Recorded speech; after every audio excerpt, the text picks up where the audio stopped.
প্রিয়তাকে তার মা চোখের ইশারা করে বাবার কাছে যাওয়ার জন্য। কবির শাহ অন্যদিকে তাকিয়ে বসে আছে। সে জানে এখন মেয়ের দিকে তাকালে সে দুর্বল হয়ে পড়বে। আপাতত নিজের দুর্বলতা দেখাতে চাচ্ছে না সে, কিন্তু কতক্ষণ পারবে সে জানে না। প্রিয়তা ভীরু ভীরু পায়ে বাবার কাছে এসে দাঁড়ায়। ইচ্ছা করছে বাবার বুকে মাথা রেখে খুব কাঁদতে, কিন্তু একটা বাধা কাজ করছে। প্রিয়তা আস্তে করে ডাক দেয়, বাবা। বলো। তাকাবে না আমার দিকে? কবির ভেতরটা দুমড়ে মুছে যেতে থাকে।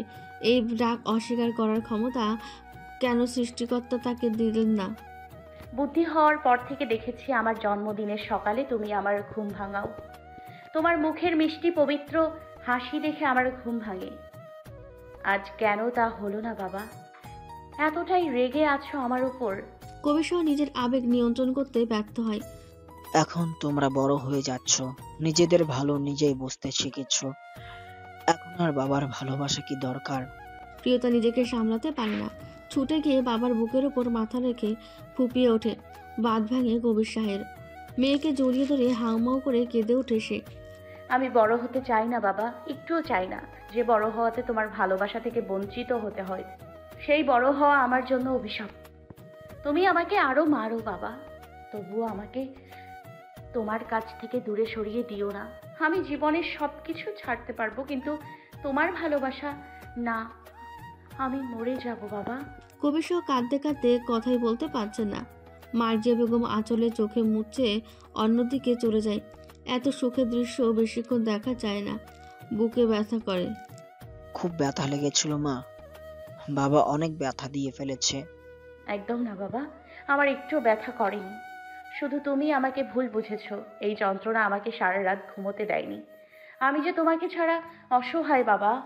কবির মেয়ের চোখের পানি মুছে দেয়। আজ আমার কাছে তুই কি উপহার চাস বল? আজ তুই যা চাইবি আমি তোকে তাই দিব। বাবা, তুমি আজ নিজে হাতে আমাকে খাইয়ে দেবে, সেই ছোটবেলার মতো?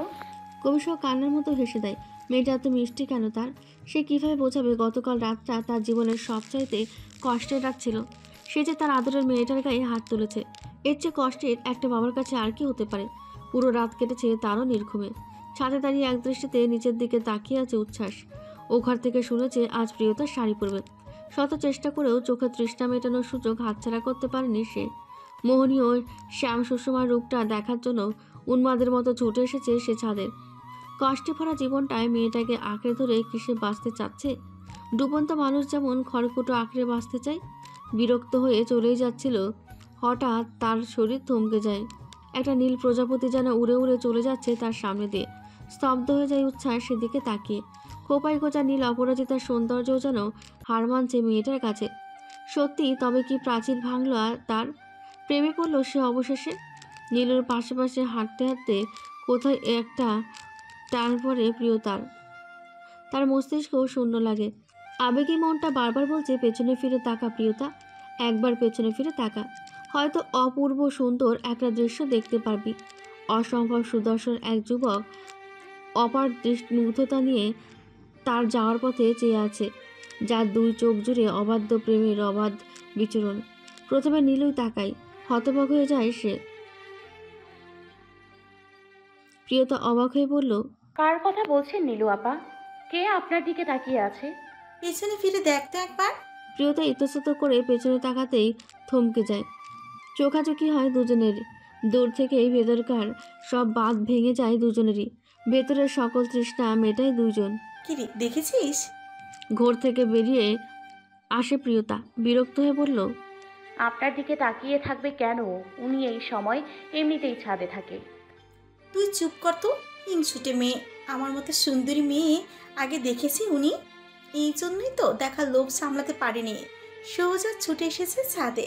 রাতে চোখে পানি দিয়ে চলে আসে প্রিয়তা। নীলুকে পেছনে রেখে হনন করে হেঁটে চলে যায় সে।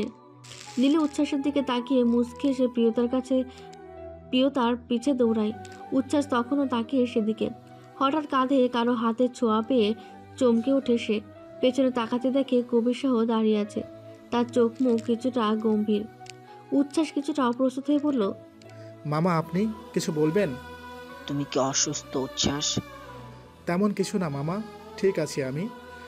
নিজের আবেগকে প্রকাশ করতে এত কিছুর আপত্তি তোমাদের বলতে পারো? উচ্ছ্বাস অবাক চোখে তাকায় কবির শাহের ওপর, কথা সরে না মুখ দিয়ে। সঠিক সময় সঠিক সিদ্ধান্ত নিতে শেখো, না হলে পরে অনুশোচনা করতে করতে জীবন শেষ হয়ে যাবে। মামা আপনার কথা ঠিক বুঝতে পারছি না আমি। কবির শাহ কিছুক্ষণ চুপ থেকে শান্ত উচ্ছ্বাসের চোখের দিকে তাকিয়ে বলল, আমার মেয়ের সারা জীবনের দায়িত্ব নিতে পারবে? কথা দিতে পারবে কখনো কোনো দুঃখে তাকে স্পর্শ করতে পারবে না? উচ্ছ্বাস বিস্ফোরিত চোখে তাকায় কবির শাহের দিকে। মামা আমি যা জিজ্ঞেস করেছি তার উত্তর দাও। উচ্ছ্বাস কথা বলতে পারে না, হতভম্ব হয়ে দাঁড়িয়ে আছে সে। এই মুহূর্তে কি বলা উচিত সে বুঝতে পারে না। দেখো উচ্ছ্বাস, আমি শিক্ষক মানুষ, আমি যা বলি সোজাসুজি বলতে পছন্দ করি। তুমি হয়তো কোনোদিনও জানতে পারবে না আমি তোমাকে ঠিক কতটা স্নেহ করি, ভালোবাসি। এর কারণ কি আমি নিজেও জানি না। তোমার দিকে তাকিয়ে আমি নীলিমাকে দেখতে পাই, এটা একটা কারণ হতে পারে। তোমাকে আমি বিশ্বাস করি, পুরো দুনিয়ার কাছে তুমি খারাপ রকচটা হলেও আমি জানি তুমি কি। আমি বিশ্বাস করে আমার জীবনের সেরা সম্পদ তোমার হাতে তুলে দিতে পারি, যদি তুমি আমাকে কথা দাও। তুমি আমার রত্নকে আমার চেয়েও বেশি যত্নে রাখবে, আমার রাজকন্যাকে রানী করে রাখবে, তবে আমি নির্দ্বিধায় তোমার কাছে আমার কলিজার টুকরোকে তোমার হাতে তুলে দিব। উচ্ছ্বাস মাথা নিচু করে দাঁড়িয়ে থাকে। ভীষণ দুর্বল লাগে তার শরীর, মনে হচ্ছে জ্বরটা আবার আসবে। শরীরের উষ্ণতা অনুভব করছে সে। উচ্ছ্বাসের হাত থেকে সিগারেটের প্যাকেটটা নিজের হাতে নেয় কবির শাহ। সেদিকে তাকিয়ে তাচ্ছিলের হাসি দিয়ে বলল, আর যদি সে সাহস না থাকে এই সিগারেটের ধোঁয়ায় জীবন শেষ করে দিতে চাও, তবে আমার মেয়ের পথ থেকে সরে দাঁড়াও। তোমার ছায়া আমার মেয়ের জীবনে পড়তে দিও না।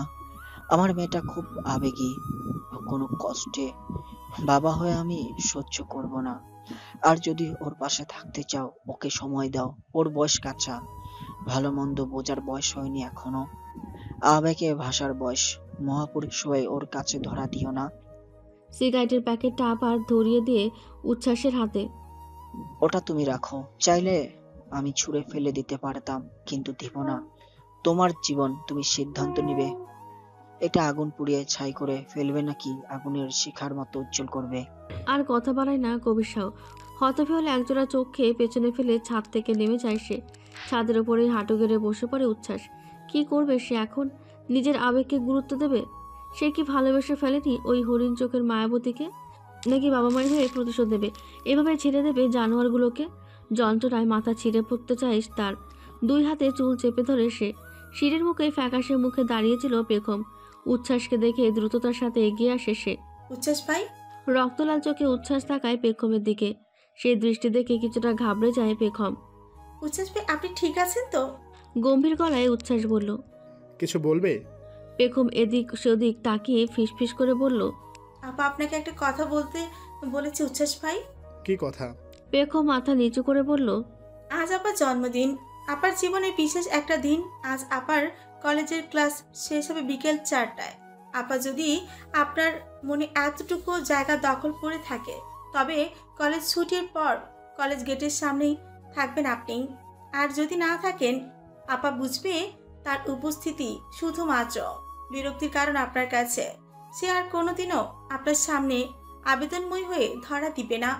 আর কোনো অনুভূতি আপনার জন্য তার থাকবে না, অন্তত আপনার সামনে তো দেখাবে না। এখন আপনি সিদ্ধান্ত নিন, আপনি কি করবেন? পাথরের মূর্তির মতো দাঁড়িয়ে পেখমের কথাগুলো শুনে উচ্ছ্বাস। কি সিদ্ধান্ত নেবে সে? কি করা উচিত তার এখন? আর যাই হোক, গতকাল রাত তাকে বুঝিয়ে দিয়েছে এই চোখ জোড়া ছাড়া সে থাকতে পারবে না। কিন্তু সে কি পারবে কবির শাহের কলিজার টুকরোকে সারা জীবন আগলে রাখতে? উচ্ছ্বাস ভাই। পেখমের ডাকে ধাতস্থ হয় উচ্ছ্বাস। তুমি এখন যাও পেখম, আমার শরীরটা ভালো লাগছে না। আপনি কি করতে চাচ্ছেন? ভয়ঙ্কর শান্ত দৃষ্টিতে উচ্ছ্বাস তাকায় পেখমের দিকে। পেখম চুপসে যায়। মানুষটাকে ভয় পায় সে ভীষণ। কোনো কথা না বলে চলে যায় সে সেখান থেকে। বারবার পেছন ঘুরে তাকায় সে। উচ্ছ্বাস নির্লিপ্ত। বিকেল 4:10 এতক্ষণ শাড়ি পরে থাকায় বেশ অস্বস্তি লাগছে প্রিয়তার। কলেজ গেটে চিন্তিত মুখে দাঁড়িয়ে আছে সে। মনের মধ্যে বিভিন্ন চিন্তা উঁকে দিতে থাকে তার। পেখম কি বলতে পারলো কথাগুলো ওনাকে? কি করবে উনি? আসবে এখানে? নাকি সে বোকার স্বর্গেই বাস করবে। তার জন্য মানুষটার কোনো অনুভূতি কখনোই ছিল না। কিন্তু আজ যদি উনি না আসে, তবে তার কথা অনুযায়ী সে আর কোনোদিন উচ্ছ্বাসের সামনে যেতে পারবে না, নিজের কোনো আবেগ বা অনুভূতি প্রকাশ করতে পারবে না। কান্না পেতে থাকে প্রিয়তার। শাড়ির আঁচলটা ছিঁড়ে ফেলতে ইচ্ছে করে। বারবার সিঁড়ির দিকে তাকায়। সময় বেড়েই যাচ্ছে। রুনা হঠাৎ প্রিয়তার কাছে এসে বলল, তুই এখনো বাড়ি যাসনি কেন প্রিয়তা? আজ তোর জন্মদিন, সবাই অপেক্ষা করছে তোর জন্য। প্রিয়তা উদাস গলায় অন্যদিকে তাকিয়ে বলল, কেউ অপেক্ষা করবে না, কেউ বসে নেই আমার জন্য, কেউ ভালোবাসে না আমাকে। রুনা অবাক কণ্ঠে বলল। এসব কি বলছিস তুই? প্রিয়তা তার দিকে তাকিয়ে বিষাদ মাখা ঠোঁটে হাসে। রুনার খুব কষ্ট হয় সেই হাসি দেখে। কি এমন কষ্ট মেয়েটার মনে? এই প্রিয়তা, বল। জানিস তো রাজপুত্রের মতো দেখতে একটা যুবক আমাদের এদিকে আসছে। নীল পাঞ্জাবিতে সাক্ষাৎ আগুন লাগছে, হাতে আবার গোলাপ। না জানি কোন ভাগ্যবতীর ভাগ্যে আছে গোলাপটা। এমন প্রেমিক পেলে তো আমি শুধু গোলাপ দিয়েই জীবন পার করে দিতে পারতাম, আর কিছুই লাগতো না। প্রিয়তা মুচকি এসে বলল। তোর স্বভাব আর পরিবর্তন হলো না। হঠাৎ থমকে দাঁড়ায় সে। কি বলল রুনা? সুদর্শন যুবক, নীল পাঞ্জাবি আর হাতে গোলাপ। বুকটা ধকধক করে ওঠে তার। পেছন ঘুরে তাকানো সাহস হয় না। যদি পেছন ঘুরে দেখে সে যা ভাবছে তা না, কল্পনা করতেও ভয় করছে তার। আচমকা উচ্ছ্বাসে সে দাঁড়িয়ে প্রিয়তার সামনে। ভূত দেখার মতো চমকে ওঠে প্রিয়তা। হাতে থাকা গোলাপটা এগিয়ে দেয় তার দিকে। শুভ জন্মদিন। নীল গোলাপ খুঁজতে যেয়ে দেরি হয়ে গেল, তবুও পেলাম না। পরে মনে হলো লাল গোলাপই মানাবে তোমার হাতে। রুনা চোখ বড় বড় করে একবার উচ্ছ্বাসের দিকে, আরেকবার প্রিয়তার দিকে তাকায়। প্রিয়তার নিশ্চিত সে স্বপ্ন দেখছে। অবশ্য স্বপ্ন, এটা সত্যি হতে পারে না, কোনোভাবেই না। রুনা প্রিয়তার কানের কাছে মুখ এনে ফিসফিস করে বলল, তুই চিনিস ওনাকে? প্রিয়তা এখনো ঘোর থেকে বের হতে পারছে না। তার পুরো শরীর কাঁপছে। আচ্ছা, সে কি মাথা ঘুরে পড়ে যাবে? মাঝ রাস্তায় এভাবে পড়ে গেলে তো ভারী কেলেঙ্কারি হবে। উচ্ছ্বাস কি তাকে ধরবে পড়ে যাওয়ার আগে? উচ্ছ্বাস ভারী পুরুষালী গলায় বলল, কি হলো, দাঁড়িয়ে আছো কেন? ফুলটা নিবে না? প্রিয়তা মৃদুস্বরে বলল। ফুলটা আপনি আমার জন্য এনেছেন? উচ্ছ্বাস এদিক ওদিক তাকাই। এরপর রুনার দিকে তাকিয়ে বলল, আজ কি আপনার জন্মদিন? রুনা যন্ত্রের মতো নাসূচক মাথা নাড়ে। এখানে তো আপনারা দুইজন ছাড়া আর কাউকে দেখছি না আশেপাশে। যদি আপনার জন্মদিন না হয়, ফুলটা নিশ্চয়ই আজ যার জন্মদিন তার জন্য। রুনা শব্দ করে হেসে দেয়। প্রিয়তা কিছুটা ইতস্তত করে হাত বাড়িয়ে ফুলটা নেয়। ছোট্ট করে বলল, ধন্যবাদ আপনাকে। উচ্ছ্বাস দুই হাত পেছনে বেঁধে সোজা হয়ে দাঁড়ায়। প্রিয়তার দিকে এক দৃষ্টিতে তাকিয়ে থাকে। সে প্রতিজ্ঞা করে ফেলেছে, যা কিছু হয়ে যাক এই মায়াবতীকে সে ছাড়তে পারবে না। জীবন একটাই, হোক না কিছু ভুল, ক্ষতি কি? প্রিয়তা লাজুক চোখে একবার উচ্ছ্বাসের দিকে তাকিয়ে চোখ নামিয়ে নেয়। তার মনে হচ্ছে এটা কোনো স্বপ্ন, তার জীবনে দেখা শ্রেষ্ঠ স্বপ্ন। যদি স্বপ্নও হয়, এই ঘুম যেন আর না ভাঙে। এভাবে যেন জীবনটা কেটে যায়। রুনা অবাক হয়ে তাকায় উচ্ছ্বাসের দিকে। কলেজের ডার্ক সাইডের সুন্দরী সে। লোকে আড়ালে আগুন সুন্দরী বলে তাকে। অথচ এই মানুষটা পাশে এমন এক সুন্দরীকে রেখে এক শ্যামবর্ণা মেয়ের দিকে অপার মুগ্ধতা নিয়ে তাকিয়ে আছে। না, সে দৃষ্টিতে কোনো লোভ নেই, কোনো কামুকতা নেই, নেই কোনো অশোভন চাহনি। শুধু এক গভীর মায়া ডুবে আছে চোখে মুখে। কে এই ছেলেটা? কি পরিচয় তার? প্রিয়তার সাথে কি সম্পর্ক হতে পারে? কিছুক্ষণ এভাবেই কেটে যায়। রুনাই প্রথম নীরবতা ভঙ্গ করে। হালকা কেশে মুখ টিপে হাসে সে। প্রিয়তার কাছে এসে আস্তে আস্তে বলল, আজ চললাম সখী, কাল তোমার খবর আছে। কলেজে আসো একবার, ডুবু ডুবু জল খাওয়া বের করবো তোমার। প্রিয়তা অসহায় দৃষ্টিতে তাকায় তার দিকে। এখনই চলে যাবে? আর একটু থাক, আমার কেমন ভয় করছে। ইস, ডং দেখো মেয়ে, আর একটুও থামবো না। তোমার প্রেমিকের যে রাগে চেহারা, আর কিছুক্ষণ থাকলে বোধহয় মেরেই বসবে আমাকে। প্রিয়তাকে আর কিছু বলার সুযোগ না দিয়ে রুনা হাসতে হাসতে চলে যায়। প্রিয়তা স্তব্ধ হয়ে যায়। কানে বারবার বাজতে থাকে, তোমার প্রেমিক, তোমার প্রেমিক।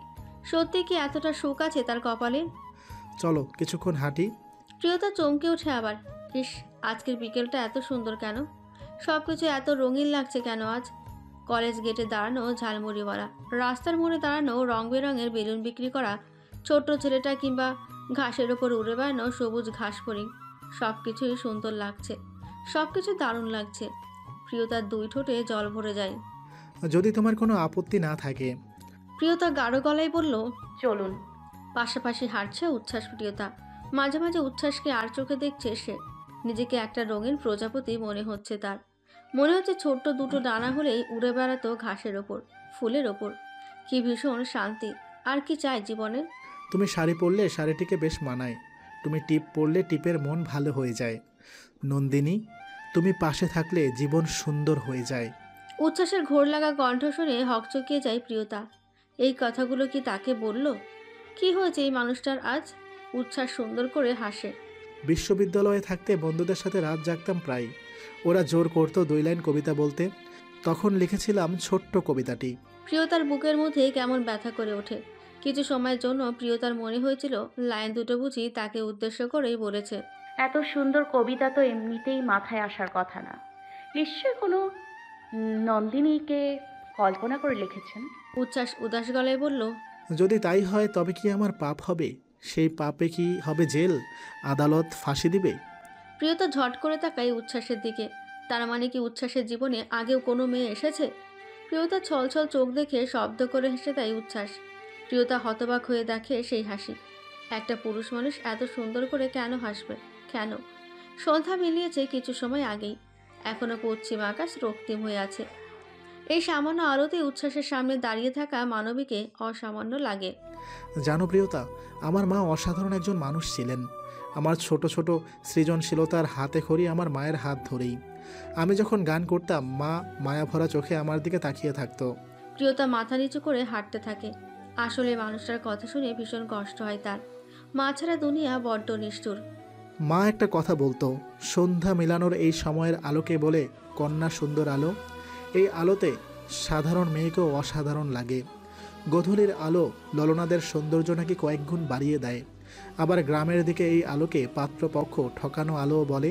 প্রিয়তা ভ্রকুচকে বলল, পাত্রপক্ষ ঠকানো আলো মানে? মানে গ্রামের দিকে কোনো মেয়ে কালো হলে নাকি পাত্রপক্ষকে এই সময়ে মেয়ে দেখানো হতো। এতে মেয়ের সৌন্দর্য বেড়ে যেত, পাত্রের পছন্দ হয়ে যেত মুহূর্তেই। উচ্ছ্বাসের কথা শুনে প্রিয়তা চোখ বড় বড় করে তাকায়। এরপর খিলখিল করে হেসে ওঠে। নীরে কিছু পাখি ফিরছিল তখনই। তাদের গুঞ্জনের সাথে প্রিয়তার অসম্ভব মিষ্টি হাসি মিলেমিশে একাকার হয়ে যায়। উচ্ছ্বাস সেদিকে একবার তাকিয়ে চোখ সরিয়ে বলল, নন্দিনীর হাসির পানে বারবার চাহনি দেওয়া কি অপরাধ? যদি অপরাধ হয় তবে সেই অপরাধের সর্বোচ্চ শাস্তি আমার হোক, বারবার হোক। হাসি থামিয়ে প্রিয়তা তাকায় উচ্ছ্বাসের দিকে। আজকের এই সন্ধ্যাটাকে অসহ্য সুন্দর লাগছে তার। নিজেই নিজেকে হিংসে করছে। এই মানুষটা এত সুন্দর করে কথা বলতে পারে। হঠাৎ কেনই বা বলছে আজ? হাঁটতে হাঁটতে উচ্ছ্বাস হঠাৎ দাঁড়িয়ে পড়ে। তোমার জন্য ছোট্ট একটা উপহার আছে প্রিয়তা। প্রিয়তা মাথা নিচু করে ফিসফিস করে বলল, আজকের এই সন্ধ্যাটা আমার জীবনের সবচেয়ে সুন্দর উপহার। আমার আর কোনো উপহার চাই না। ঠোঁট কামড়ে হাসে উচ্ছ্বাস। আচমকায় লজ্জা পেয়ে যায় প্রিয়তা। কি বলে ফেললো সে? এখন তাকাবে কিভাবে সে মানুষটার চোখের দিকে? কি লজ্জা, কি লজ্জা! পকেট থেকে উচ্ছ্বাস কাগজে মোড়ানো একটা উপহার বের করে প্রিয়তার হাতে দেয়। কাচের চুড়ি খুব পছন্দ আমার। আমার মা খুব ভালোবাসতো কাচের চুড়ি পরতে। প্রায় মা আর আমি টিএসসিতে ঘুরতে যেতাম। মাকে হাত ভর্তি কাচের চুড়ি কিনে দিতাম। আজ অনেক দিন পর চুড়ি কিনলাম, তোমার হাতে সুন্দর লাগবে। প্রিয়তা হাত বাড়িয়ে চুড়িগুলো নেয়। কাগজটা খুলতেই দেখে এক মুঠো নীল কাচের চুড়ি, সাথে ছোট্ট একটা চিরকুট। প্রিয়তার সাথে সাথেই চুড়িগুলো হাতে পড়ে নেয়। রিনিঝিনি শব্দ করে ওঠে সেগুলো। প্রিয়তার চোখ ভর্তি পানি, যে কোনো সময় টুপ করে নিচে পড়বে। এক ফোঁটা পানি পড়তেই উচ্ছ্বাস এক আঙুল বাড়িয়ে ধরে। হীরার টুকরোগুলো অনেক মূল্যবান প্রিয়তা, এভাবে নষ্ট করো না। প্রিয়তা কিছুই বলতে পারে না। এখন কিছু বললে সে নিয়ন্ত্রণহীন হয়ে পড়বে। বাড়ি ফিরে যাও। আপনি যাবেন না? ওটা যে আমার নিজের বাড়ি নয়, কেউ আমার জন্য অপেক্ষা করে নেই, তোমার জন্য সবাই অপেক্ষা করে আছে। উচ্ছ্বাসের কথা শুনে খটকা লাগে প্রিয়তার। হঠাৎ এমন বলছে কেন উনি? উচ্ছ্বাস সুন্দর করে হেসে বলল, তুমি যাও, আমি আসবো। প্রিয়তা অসহিষ্ণু কিছু বলতে গিয়ে থেমে যায়। তার মনে হচ্ছে এখন উচ্ছ্বাসকে যেতে দিলে আর কোনোদিন তার দেখা পাবে না, চিরদিনের জন্য হারিয়ে ফেলবে। এমন মনে হচ্ছে কেন তার? কি হলো, যাও। প্রিয়তা আকুল হয়ে বলল, আমি অপেক্ষা করব আপনার জন্য।